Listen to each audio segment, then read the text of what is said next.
নমস্কার বন্ধুরা, আমি মানস বিশ্বাস দ্য বং ইন্সপিরেশন ইউটিউব চ্যানেলে তোমাদের সবাইকে স্বাগত জানাই। আশা করি তোমরা সবাই সুস্থ আছো এবং ভালো আছো।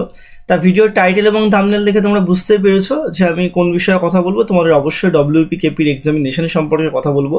তা ভিডিওটা শুরু করার আগে একটা কথা বলবো, যারা যারা আমার চ্যানেলে নতুন তোমরা অবশ্যই চ্যানেলটি সাবস্ক্রাইব করে পাশের বেল আইকনটি ক্লিক করে রাখো।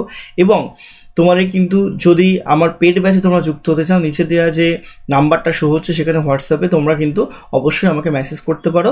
এবং আমি কিন্তু এই ভিডিওটার আগে একটা ভিডিও বানিয়ে তোমাদের ডিটেলসে বলে দিয়েছি যে তোমাদের কি ভাবে তোমরা জয়েন করবে, কি সিলেবাস আছে সেগুলো তোমরা দেখে নিতে পারো।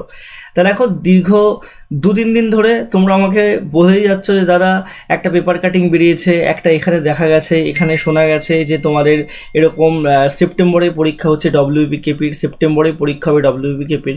তা দেখো, আমি কিন্তু তখন ভিডিও করিনি, আমি ইচ্ছা করলে ভিডিও বানাতে পারতাম।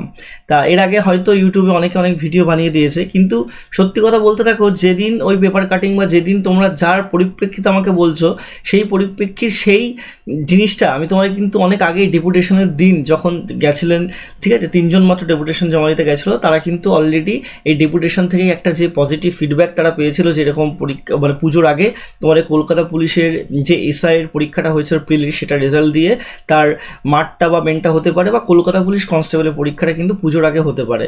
আর পুজোর আগে হওয়া মানে সেপ্টেম্বরের শেষে পুজো, সেপ্টেম্বরের প্রথম উইকে বা আগস্টে এরকম কিন্তু হতে পারে, ঠিক আছে। কিন্তু WPর কোনো পরীক্ষা সেপ্টেম্বরের মধ্যে হচ্ছে না, এটা তোমার আমি বলেছিলাম। আমি আবারও সে সেম কথা বলছি ভাই, যেখানেই বেরোক না কেন, যাই বেরোক না কেন, তোমাদের পরীক্ষা, অন্তত WPর পরীক্ষাটা, আমি আবারও বলছি, WPর পরীক্ষাটা কিন্তু তোমাদের পুজোর আগে হবে না। তোমাদের পরীক্ষাটা হলে তোমাদের কলকাতা পুলিশের পরীক্ষাটাই হবে, যদি হয়।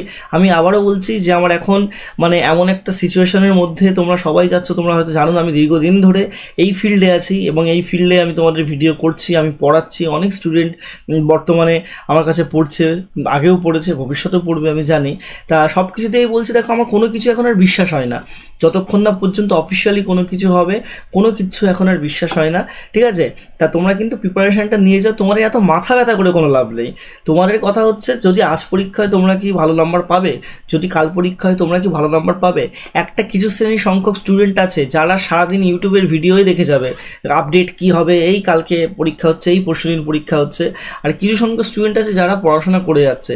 তোমাদের পড়াশোনার বেসিক্সটা ঠিক রাখো, তোমাদের হবে। মাথা ব্যথা তোমাদের এক্সাম কবে হবে সেটার মাথা ব্যথা তোমাদের করার দরকার নেই, বারে বারে বলছি। কারণ এটা এমন একটা জিনিস, আমরা এমন একটা রাজ্যে বাস করছি, তোমরা চাইলেও, মাথা কুটে ফেললেও, সমস্ত কিছু করলেও কিন্তু সমস্যার সমাধান হবে না।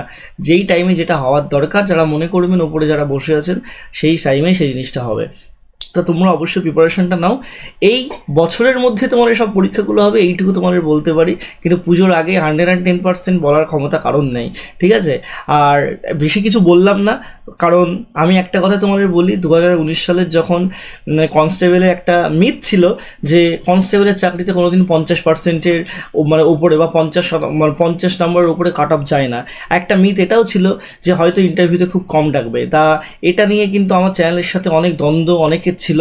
আমি একমাত্র পশ্চিমবঙ্গে প্রথম যে ভিডিও করে বলেছিলাম যে তোমাদের 2019 সালে কনস্টেবল পরীক্ষায় কাট অফটা বাড়বে, বা তোমাদের কিন্তু ইন্টারভিউতে প্রায় 12,000-এর উপরে সংখ্যক মানুষজনকে ডাকা হয়েছে।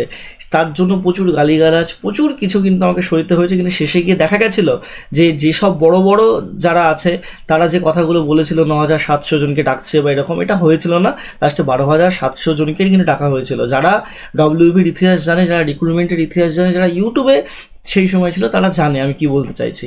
সেক্ষেত্রে প্রচুর কিছু সম্মুখীন হতে হয়েছিল, কিন্তু আলটিমেটলি পরে গিয়ে দেখা গেছিলো যে সেই মানে বেশি স্টুডেন্টকে ডাকা হয়েছিল। এবং তোমরা সবাই জানো যে 55.85 বা এরকম কিছু একটা তোমাদের কাট অফ কিন্তু গেছিলো।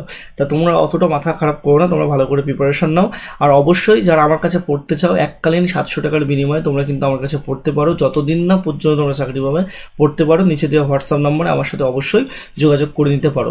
সবাই সুস্থ থেকো, ভালো থেকো, ধন্যবাদ।